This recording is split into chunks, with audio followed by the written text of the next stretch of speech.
à prouver. Les Guyanais n'ont rien à prouver, rien à prouver. On viole le RSA, mais ça, ce n'est rien comparé à tout ce que vous avez pris aux Africains. Donc ne vous plaignez pas, bande de vauriens. Toute votre richesse provient du sang des autres côtiers. Ben, moi, ce que j'ai à en dire, c'est que justement, la France nous a éduqués dans le égalité, fraternité et consorts, et peut-être que les jeunes aujourd'hui des Outre-mer se rendent compte que l'égalité, elle n'est pas tout à fait là.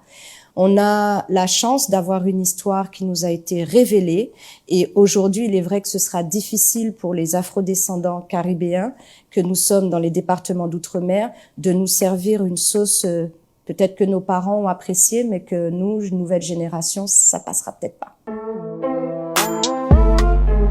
Je l'ai pas pris dans ce sens-là, la phrase, voyez-vous. Moi, je l'ai plutôt pris dans le sens, la dignité de la jeunesse n'équivaut pas au montant d'un RSA. Moi, je l'ai pris comme ça. On viole le RSA, pour moi, ça veut dire ma dignité humaine avec ma connaissance de l'histoire ne vaut pas un RSA à 300 ou 400 euros. Ma mesure prioritaire à l'Assemblée nationale sera, avec d'autres parlementaires qui l'accepteront dans les Outre-mer, de faire une commission d'enquête sur le fonctionnement des services publics dans les Outre-mer. J'entends par là qu'au niveau de l'environnement, de l'éducation, même du domaine hospitalier, nous voyons que tout part en décrépitude.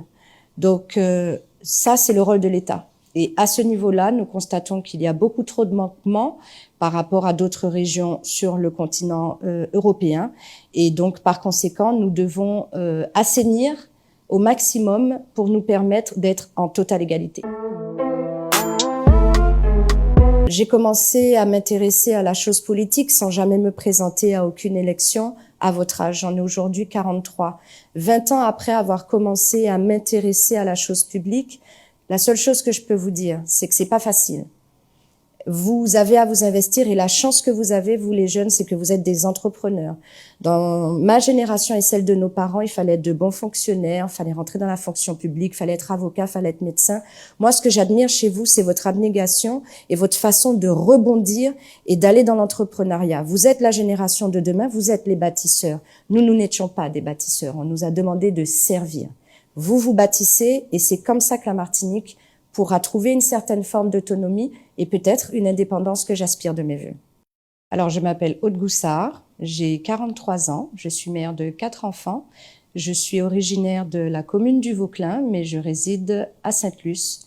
Je suis une sudiste convaincue et je faisais partie des abstentionnistes. Aujourd'hui, je considère qu'on ne peut pas se contenter de ne plus participer à la chose politique et de subir, au fait, des lois, des amendements qui, au final, ne sont pas proches de nos réalités. Donc, j'ai pris mon courage à deux mains et j'ai décidé de m'investir